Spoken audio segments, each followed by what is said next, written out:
Good morning to all of you.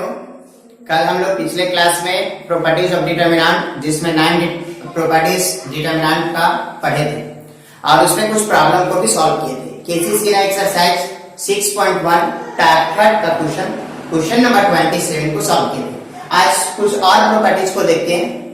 देखिए properties number 10, ये बहुत अच्छा सा प्रॉपर्टीज है, थोड़ा ध्यान दीजिएगा। कि किसी प्रकार का कोई भी रियल नंबर है, किसी प्रकार का कोई भी रियल नंबर और ये आपका किसी प्रकार का कोई स्क्वायर मैट्रिक्स है। डिटर्मिनेंट सिर्फ स्क्वायर मैट्रिक्स का निकलता है, इसलिए ये आपका किसी प्रकार का कोई स्क्वायर मैट्रिक्स होगा। तो अगर आप ए मैट्रिक्स में के से गुणा करने के बाद अगर उसका डिटर्मिनेंट का जो वैल्यू होता है वो k to the power n into determinant of A, k to the power n into determinant of A. यहाँ पे n क्या है? n order of matrix A. जो n है वो ए मैट्रिक्स का ऑर्डर है, ए मैट्रिक्स का ऑर्डर है। जैसे एग्जांपल के रूप में देख लीजिए, अगर ए आपका किसी प्रकार का कोई मैट्रिक्स है, ए किसी प्रकार का कोई स्क्वायर मैट्रिक्स है, इसमें देखिए रो आपका 1 और 1 2 और कॉलम आपका 1 और 1 2, इस प्रकार से इसमें 2 रो और 2 कॉलम हो गया। मींस कि n बराबर यहाँ पे 2 हो गया। n आपका इस मैट्रिक्स के लिए फिक्स हो गया। n आपका उस मैट्रिक्स का ऑर्डर होना चाहिए। यहाँ पे इस मैट्रिक्स का 2/2 ऑर्डर का है, मींस कि n का वैल्यू 2 हो गया। तो इस केस में अगर आप 2a k के स्थान पे, ध्यान दीजिएगा, k के स्थान पे अगर आप 2 लेते हैं तो 2a का जो डिटर्मिनेंट होगा वो क्या होगा? k to the power n into determinant of a। और k के स्थान पे आप 2 सिलेक्ट कर चुके हैं तो 2 to the power n into determinant of a, और n का वैल्यू यहाँ पे 2 है तो 2 to the power 2 into determinant of a, और इसको अगर सॉल्व कीजिएगा तो 4 determinant of a, 4 into determinant of a। अगर k के स्थान पे अगर आप 3 लेते हैं तो k के स्थान पे क्या हो जाएगा? 3 के पावर में n into determinant of a, और n का वैल्यू 2 है इस मैट्रिक्स के लिए, तो यहाँ पे क्या हो जाएगा? 3 के power 2 into determinant of a, इसको 3 के पावर 2 मींस कि 9 इनटू डिटर्मिनेंट ऑफ a। तो इसका जो वैल्यू होगा वो ये हो जाएगा।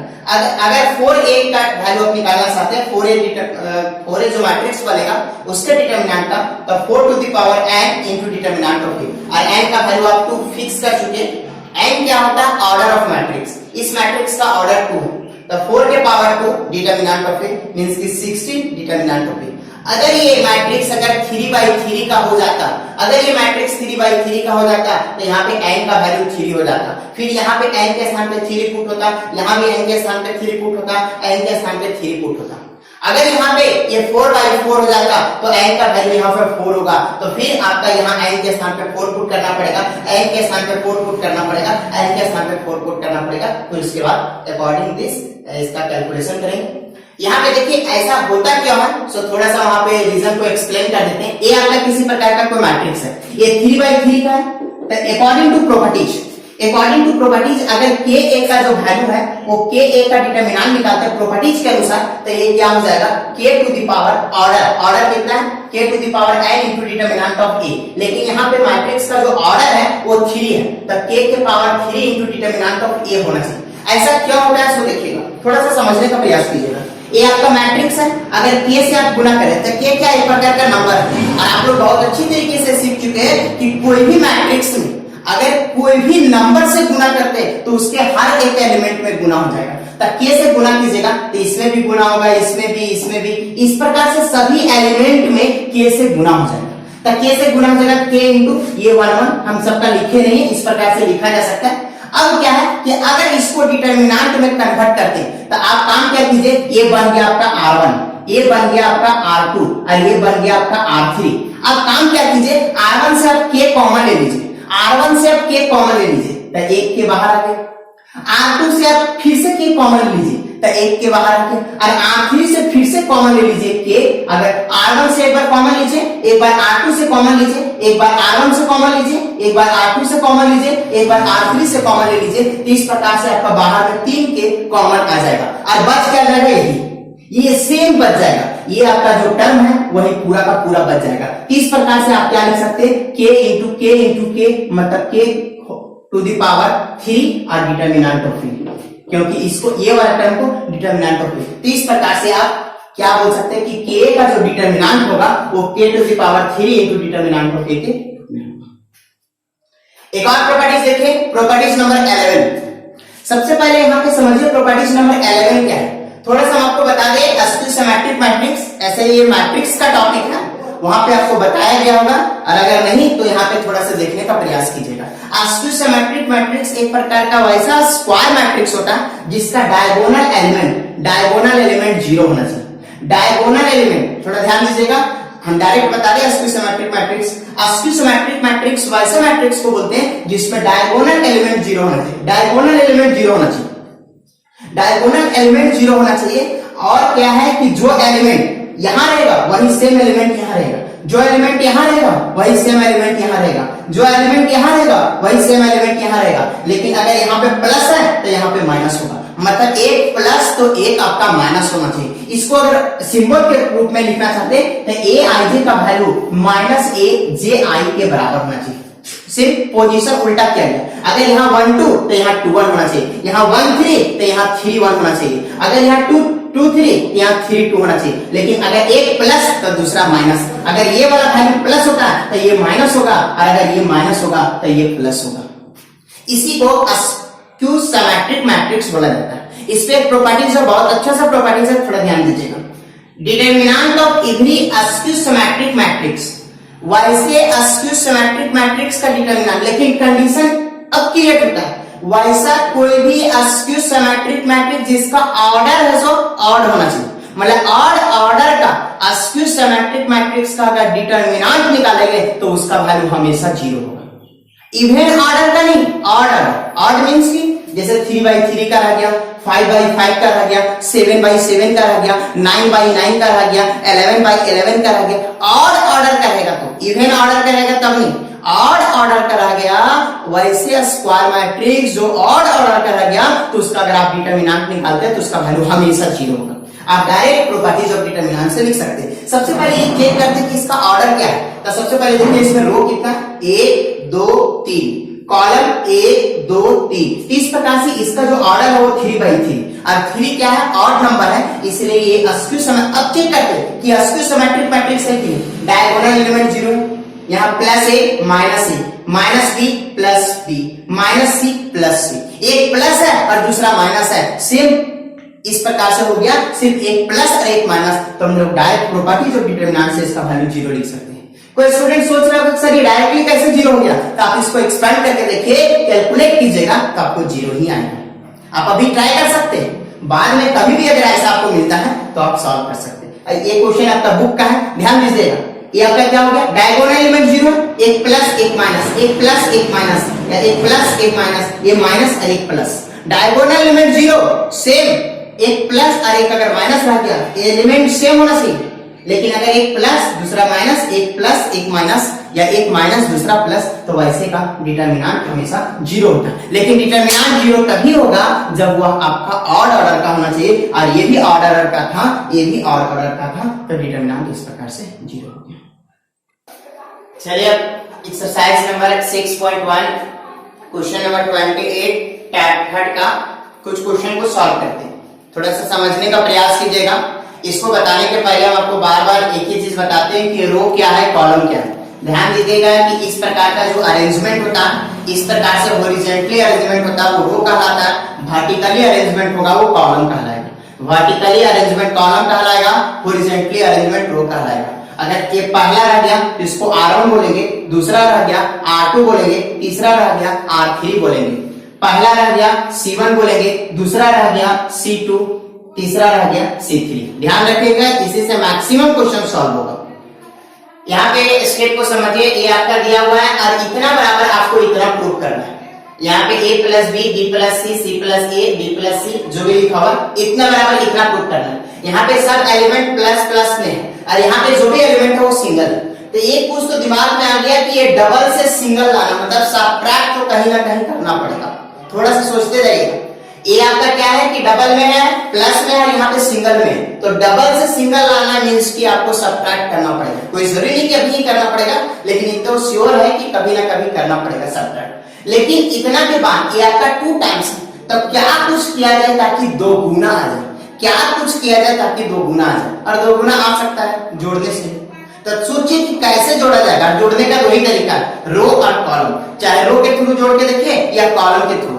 कुछ कुछ क्वेश्चन होते हैं जो रो को जोड़ने से भी आ जाते हैं, कुछ कुछ क्वेश्चन होते हैं जो कॉलम को जोड़ने से आ जाते हैं, कुछ क्वेश्चन में दोनों होते हैं, कुछ क्वेश्चन में सिर्फ रो या सिर्फ कॉलम अप्लाई होते हैं। ध्यान दीजिएगा, हम लोग काम क्या करते हैं फिर से समझिएगा। इसको C1 बोलेंगे, इसको C2 बोलेंगे, इसको C3 बोलेंगे, इसको C1, इसको C2, इसको C3। हम एक ऑपरेशन अप्लाई कर रहे हैं C1। हम आपको पहले बताया था अगर ये C1 तो स्टार्ट करेंगे C1 से, अगर यहाँ C2 रखा तो यहाँ C2, यहाँ C3, यहाँ C3, जो भी यहाँ पे रहेगा वो उसी से स्टार्ट करेंगे। तो क्या करें कि C1 में काम क्या करें कि C1, C2 और C3 तीनों को जोड़ के C1 में लिख रहे, C1, C2, C3 तीनों को जोड़ के C1 में लिख रहे। तो ये हुआ मेरा C1, ये हुआ मेरा C2, ये हुआ मेरा C3। तो जुड़ेगा तो C1 को जुड़ेगा तो ऊपर वाला के साथ, बीच वाले के साथ और नीचे वाले के साथ जुटेगा। तो जोड़िए, यहाँ पे क्या है A और यहाँ भी A, जोड़ के देखिएगा तो A और A क्या हो जाएगा 2A, B और B क्या हो जाएगा 2B और C और C क्या हो जाएगा 2C।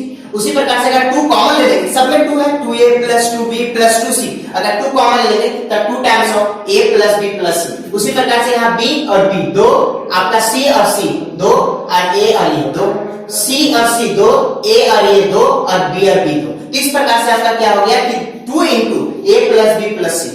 ऑपरेशन सिर्फ C1 में किए तो सिर्फ चेंजिंग C1 में होगा और बाकी C2 और C3 जैसे था उसको वैसे के वैसे कॉपी कर देंगे, सेम कॉपी कर देंगे। अब ये 2 को काम क्या कीजिए कि 2 को बाहर कर दीजिए, ये 2 को बाहर कर दीजिए। बोलेगा सर ये तो भी तो कॉमन मिल रहा है, लेकिन ये कॉमन हम लोग इसलिए यहाँ पे नहीं लेंगे क्योंकि हमको यहाँ पे ये चीज प्रूव नहीं करना है। आपको डिटरमिनेंट का वैल्यू डिटरमिनेंट में ही प्रूव करना है। तो सबसे पहले काम क्या कीजिए, सिर्फ 2 को कॉमन ले लीजिए। अगर 2 कॉमन ले लीजिएगा तो टेकिंग कॉमन 2 फ्रॉम, कहां से, ये है C1, तो C1 से 2 को बाहर निकालना है, निकाल लीजिए। अब आपको काम क्या कीजिए कि आपके पास यहाँ पे 3 एलिमेंट आ गया, यहाँ 2 आ गया, यहाँ 2 आ गया, आपको लाना सिंगल में। तो काम क्या कीजिए कि सब्ट्रैक्ट कीजिए। तो ये हुआ मेरा C1 और ये हुआ मेरा C2, इसको उठाइए इसमें घटा दीजिए। अगर इसमें घटा दीजिएगा तो देखिए B से B घट जाएगा और C से C घट जाएगा। तो इस प्रकार से क्या बचेगा, यहाँ पे A बचेगा, A लिख दिया गया और यहाँ पे क्या हो गया कि आपका C भी चला जाएगा और A भी चला जाएगा, बचेगा B। यहाँ पे क्या है कि A भी चला जाएगा और B भी चला जाएगा, तो बचेगा क्या C। तो इस प्रकार से A plus B plus C बच गया। और इसको जैसे क्या कि हम ऑपरेशन सिर्फ C1 में कर रहे थे तो इसलिए चेंजिंग सिर्फ C1 में होगा, बाकी C2 और C3 देखिए, C2 और C3, C2 और C3 सेम था।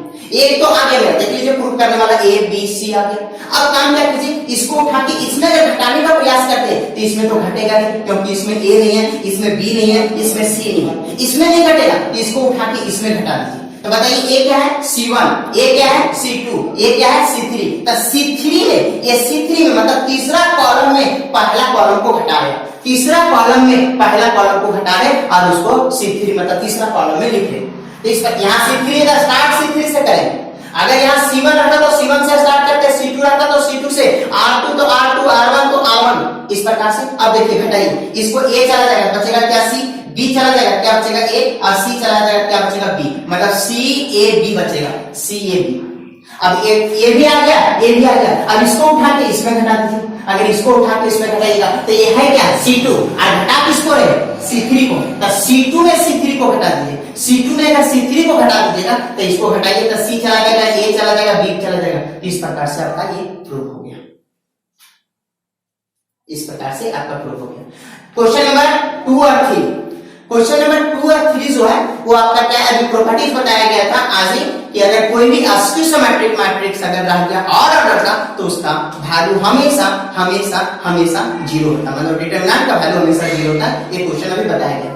क्वेश्चन नंबर 4 देखिए, इतना ज्यादा आपको इतना प्रूव करना है, फिर से थोड़ा सा दिमाग लगाना। आपको यहाँ पे डबल एलिमेंट है, यहाँ भी डबल एलिमेंट है, यहाँ डबल एलिमेंट है, यहाँ भी डबल एलिमेंट है, और आपको लाना है सिंगल एलिमेंट। थोड़ा सा सोचना पड़ेगा कि क्या कुछ किया जाए, क्या कुछ किया जाए। आपको यहाँ पे क्या है डबल, यहाँ भी डबल है और लाना सिंगल है। तो थोड़ा सा सोचिए कि क्या कुछ करे ताकि सिंगल एलिमेंट। देखिए यहाँ पे क्या है, माइनस साइन अल्फा और यहाँ पे प्लस है, यहाँ पे माइनस है, यहाँ प्लस है, यहाँ माइनस है, यहाँ पे प्लस है। तो पहले एक प्लस और एक माइनस को हट रहा है, वो थोड़ा सा कुछ तो बोझना होगा, ये दोनों को ऐड कर दीजिए। लेकिन ये है क्या C2 और ये क्या है C3, ये क्या है C2, ये क्या है C3। तो C2 और C3 को जोड़ के और C2 में लिखिए। अब थोड़ा सा सोचिएगा, जोड़िएगा, एक माइनस और एक प्लस कट जाएगा, एक माइनस और एक प्लस कट जाएगा, एक माइनस और एक प्लस कट जाएगा। लेकिन ये cos अल्फा और cos अल्फा जोड़ के क्या हो जाएगा 2 cos alpha. cos beta 2 cos beta, cos gamma 2 cos gamma. इस प्रकार से हो गया। अब काम क्या कीजिए, आपको लाना है सिंगल, ये 2 को सबसे पहले बाहर निकालिए,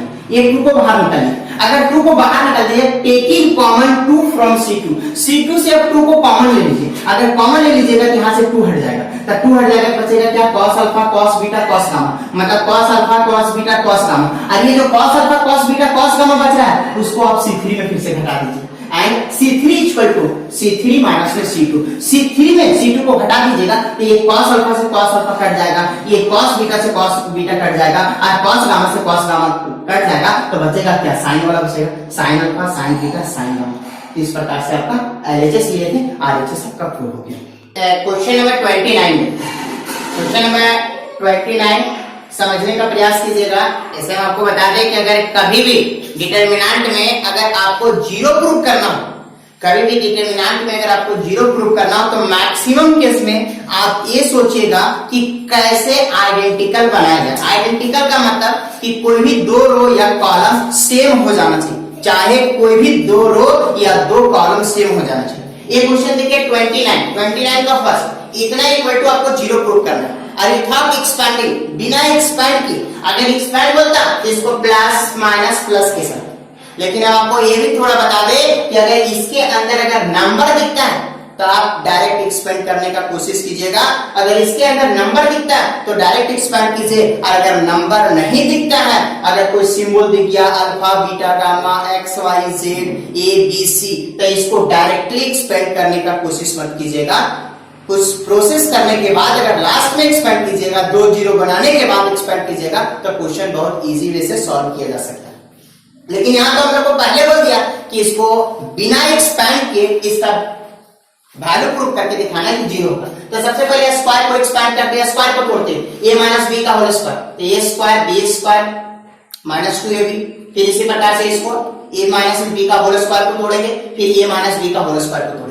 अब क्या करना है, एक जैसा बनाना है, कोई भी 2 रो या कॉलम को, तो दिख तो रहा है a square plus 1 a square plus 1। किसी तरीके से सिर्फ ये वाला पोर्शन को हटाना है। ये वाला पोर्शन को कैसे हटाया जाए, तो थोड़ा सा सोचिएगा कि ये वाला पोर्शन कैसे हटाए। यहाँ पे क्या है 2a, जबकि यहाँ पे है a, यहाँ पे है 2a, जबकि यहाँ पे a, यहाँ पे है माइनस, यहाँ पे है प्लस, लेकिन यहाँ पे क्या है 2a, यहाँ पे a, तो क्या घट रहा है, 2 घट रहा है, लेकिन क्या आगे भी वही है, यहाँ पे b है, यहाँ पे 2b है, लेकिन यहाँ b है, यहाँ माइनस, यहाँ पे प्लस, काम बन गया। यहाँ पे माइनस 2c, यहाँ पे सिर्फ c है, तो काम क्या कीजिए कि इसको 2 से गुना कर दीजिए, पूरे को 2 से गुना कीजिए। तो थोड़ा सा सोचिएगा, अगर 2 से गुना कीजिएगा तो 2a हो जाएगा, 2b हो जाएगा, 2c हो जाएगा। और इसको अगर 2 से गुना करने के बाद अगर इसमें अगर आप जोड़ देते हैं, अगर इसको गुना करने के बाद अगर इसको आप इसमें जोड़ देते हैं, तो रिजल्ट क्या हो जाएगा, 2 से अगर गुना कर दीजिएगा, अगर 2 से गुना कर दीजिएगा क्या हो जाएगा 2a। तो वही लिखा गया कि c1 equal to c1 plus 2c3, c3 में 2 से गुना करके और c1 में जोड़ दीजिए,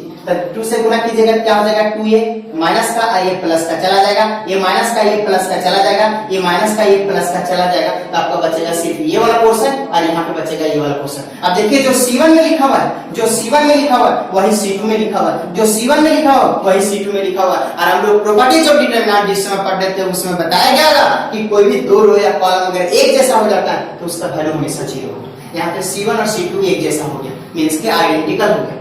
यहाँ पे भी आपको इसका वैल्यू 0 प्रूव करके दिखाना कि 0 कैसे होगा, तो दिमाग में सोचिए आइडेंटिकल बनाने का बहुत तरीके से बनाया जा सकता है, एक ही तरीका नहीं हो सकता, और तरीका हो सकता है, लेकिन कम से कम एक तरीका जरूर सीखिए। यहाँ पे क्या है, यहाँ पे a है, यहाँ पे a है, यहाँ a है, यहाँ a, लेकिन यहाँ 2x है और यहाँ x है, यहाँ 2y है, यहाँ y है, यहाँ 2z है, यहाँ z है। तो काम क्या कीजिए, इसको 2 से गुना कीजिए, इसको 2 से गुना कीजिएगा, कितना हो जाएगा 2x 2y और 2z, ऊपर वाले में घटा दीजिए, इसको 2 से गुना करके, इसको 2 से गुना करके, देखिए ध्यान दीजिएगा, ये R3 है, R3 R1 R2 R3 को 2 से गुना कीजिए, R3 को 2 से गुना करके ऊपर वाले में घटा दीजिए, तो घटाइएगा, अगर 2 से गुना कीजिएगा तो यहाँ पर 2x हो जाएगा और 2x में 2x चला जाएगा, तो बचेगा क्या a।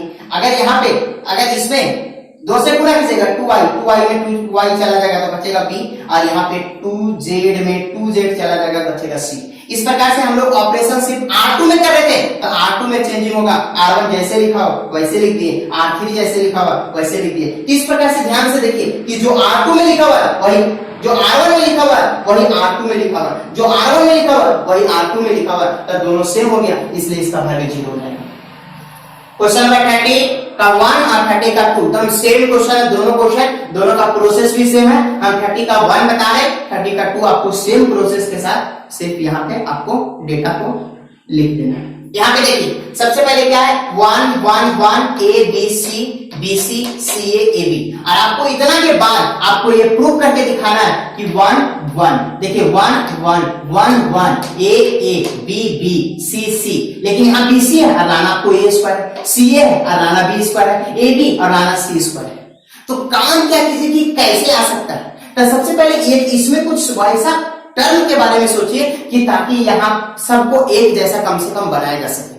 तो यहाँ पे घट क्या है, ए घट रहा है, यहाँ पे क्या घट रहा है, बी घट रहा है, और यहाँ क्या घट रहा है, सी घट रहा है, और साथ में आपको स्क्वायर भी लाना। अगर हम इसको ए से गुना कर देते, इसको ए से गुना कर देते, इसको बी से गुना कर देते, इसको सी से गुना कर देते, अब R1 को ए से गुना कर देते, अब देखिएगा R1 ए टाइम्स चेंज हो गया, तो ये से गुना हो गया, तो ये से आपको भाग भी करना पड़ेगा। प्रॉपर्टीज में हम आपको बताए थे कि अगर R1 है, अगर R1 इक्वल टू अगर ए R1 हो गया, R1 अगर चेंज हो गया, अगर गुना हो गया तो भाग करना पड़ेगा, और अगर भाग हो जाता तो गुना करना पड़ता। लेकिन अगर इस प्रकार से हो जाता R1 equal to R1 plus R2, अगर R1 चेंज नहीं होता तो किसी प्रकार का कोई चेंज करने की जरूरत नहीं थी।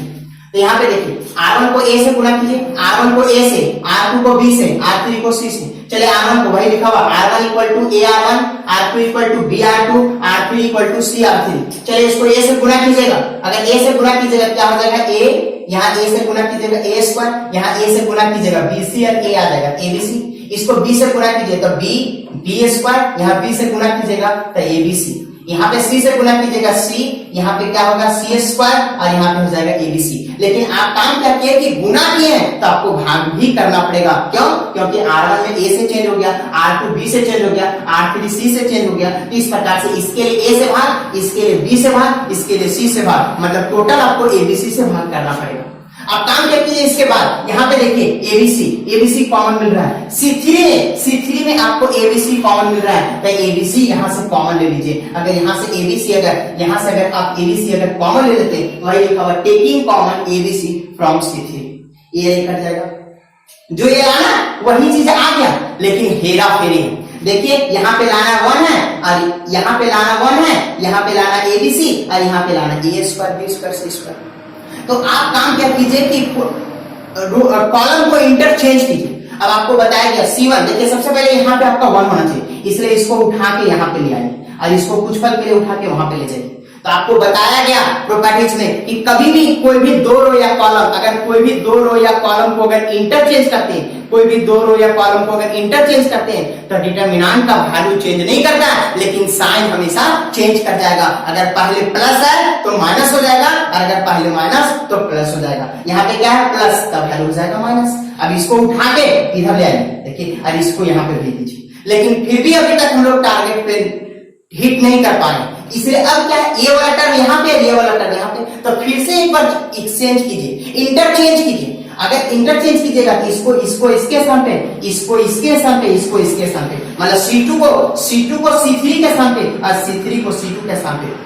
तो आप कभी भी दो रो या कॉलम को अगर इंटरचेंज करते हैं तब वैल्यू तो चेंज नहीं करेगा, लेकिन साइन चेंज कर जाएगा। अभी आपका माइनस है तो फिर क्या हो जाएगा प्लस, और इस प्रकार से आपका प्रूफ हो गया। 30 का दूसरा नंबर सेम क्वेश्चन है, देखिए एकदम सेम। पहले R1 को A से, R2 को B से, R3 को C से गुना कर देना, फिर आपको उसी प्रकार से ABC कॉमन ले लेना, देखिए ABC कॉमन ले लेना, फिर उसी के बाद C1 और C3 को इंटरचेंज कर देना, फिर उसके बाद आपको C2 और C3 को इंटरचेंज कर देना, तो जो रिजल्ट आना वही आपका रिजल्ट आ जाएगा।